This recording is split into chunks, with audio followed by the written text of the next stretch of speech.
First of all, I want to thank you for your time. I know you are very busy people and lahat ng oras to gather here and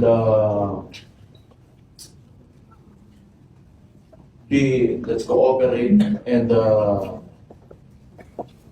think about what we have to do to reclaim this country and give it back to the people. Yes. So, fundamentally, I joined PDP Laban because my father is here, the PDP. And though he is in The Hague right now, he is still a member of PDP.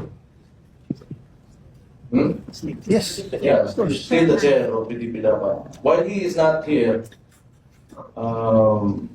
as acting president, I feel that it's my responsibility to organize all of us and decide among all of us, we should agree on things, on what direction we have to take until the 2028 elections. So,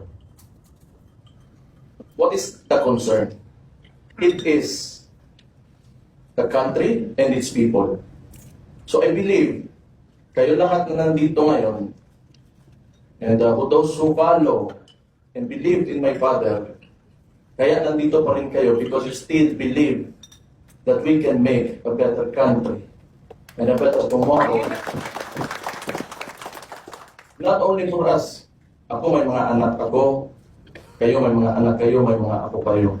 So what do we want for our children? Kasi sa nangyayari ngayon, pag nagpatuloy ito, could you imagine kung anong klaseng bansa our children will grow up?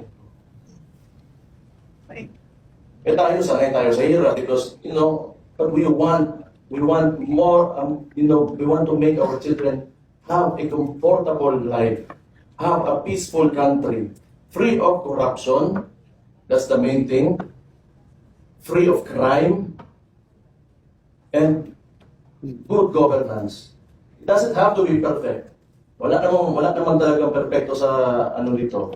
But policies in government, the direction of a government should benefit the majority of the people. And what is happening now? Saan yung pera ng bansa natin? Even the president himself, si BBM, last year, if I remember correctly, August, nagpalabas siya ng mga contractor puno that who were misusing the funds of the government. Ano nangyari ngayon? Pumutok sa mukha niya. And true enough, may issue talaga tayo sa pera.